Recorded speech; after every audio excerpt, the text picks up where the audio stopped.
Pernah kebayang nggak kalau sebuah alat yang umurnya udah 100 tahun ternyata bisa ngintip masa depan? Nah, hari ini kita bakal bongkar gimana caranya kecerdasan buatan atau AI ngasih kekuatan super ke EKG, sebuah tes medis yang kelihatannya sederhana banget.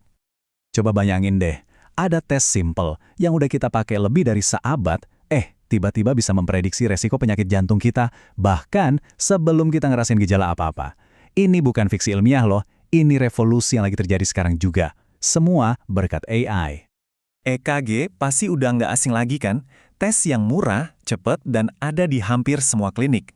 Selama lebih dari 100 tahun, ini jadi alat andalan dokter buat ngecek kelistrikan jantung kita.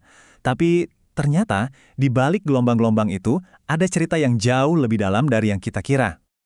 Nah, disinilah keajaibannya dimulai. Kalau kita lihat ya, mata manusia, bahkan mata kardiolog paling ahli sekalipun, itu cuma ngelihat gelombang dan polanya aja. Tapi AI itu beda. Dia nggak cuma lihat gelombangnya, tapi jutaan titik data di belakangnya. AI bisa nemuin pola-pola super kecil yang tersembunyi di sinyal digital mentahnya.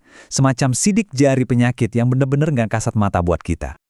Jadi gimana sih cara kerjanya? Kok bisa mesin diajarin buat melihat sesuatu yang kita sendiri nggak bisa lihat? Oke, ayo kita bedah teknologinya.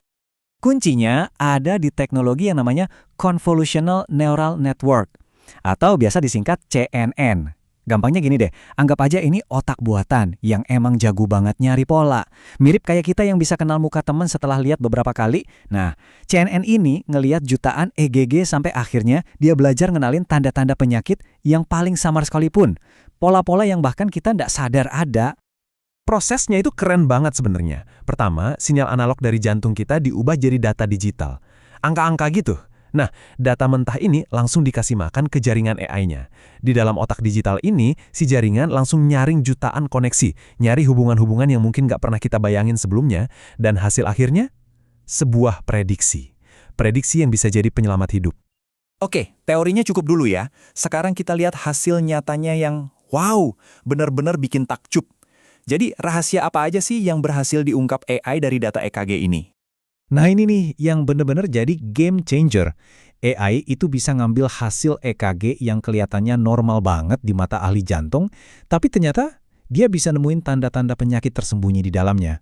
Ini kayak kita punya kaca pembesar super canggih buat data jantung kita, jadi bisa deteksi masalah jauh sebelum jadi gawat.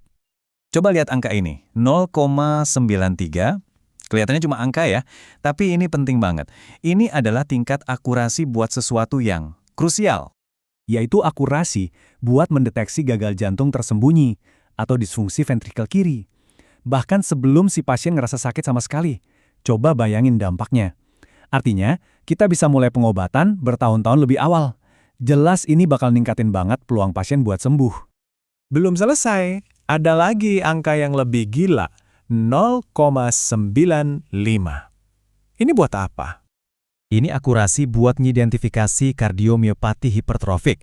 Ini tuh kondisi pembunuh senyap yang sering jadi penyebab kematian mendadak atlet-atlet muda yang kelihatannya sehat walafiat. Dengan alat screening seakurat ini, kita benar-benar ngomongin potensi buat nyelamatin nyawa anak-anak muda.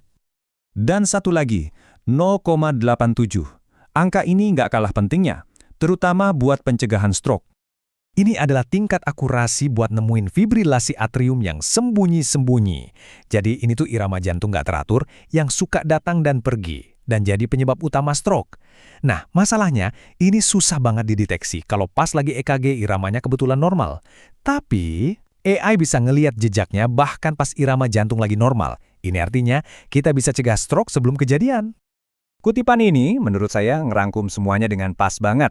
Jadi intinya bukan cuma bikin komputer bisa ngerjain tugas dokter. Bukan. Ini soal AI yang nemuin hubungan-hubungan baru, penanda penyakit yang bahkan nggak pernah kepikiran sama kita buat dicari. Ini tuh penemuan, bukan sekadar otomatisasi. Oke, potensinya kan luar biasa banget nih. Terus apa dong yang masih jadi penghalang? Yuk kita intip masa depan detak jantung kita. Dan apa aja yang dibutuhin biar teknologi ini bisa pindah dari lab ke klinik. Pertanyaan besarnya sekarang tentu aja, kapan kita bisa ngerasain teknologi ini? Kapan nih EKG kita selanjutnya udah pakai AI? Jalannya sih masih panjang, tapi udah jelas kita harus validasi teknologi ini ke berbagai macam orang dari berbagai latar belakang. Terus kita harus pastiin data buat ngelatih AI-nya itu berkualitas super tinggi. Dokter-dokter juga perlu dilatih biar bisa pakai alat ini dengan efektif. Dan yang nggak kalah penting harus ada aturan main yang jelas, baik dari segi hukum maupun regulasi. Semua ini penting banget biar teknologinya aman dan benar-benar bermanfaat. Tapi jangan salah ya, ini poin utamanya. Ini tuh lebih dari sekedar alat canggih baru. Ini adalah pergeseran cara berpikir kita soal dunia medis. Kita pindah dari pengobatan yang reaktif, alias nunggu ada gejala dulu baru bertindak, ke pengobatan yang proaktif. Kita bisa identifikasi risiko dan cegah penyakit bertahun-tahun sebelum kejadian. Ini benar-benar perubahan paradigma yang luar biasa. Jadi, coba deh renungkan ini. Lain kali Anda lihat mesin EKG, ingat, di balik gelombang-gelombang sederhana itu, mungkin aja tersembunyi masa depan jantung Anda. Dan berkat AI, kita selangkah lebih dekat buat bisa membacanya. Potensinya, wah, nggak main-main.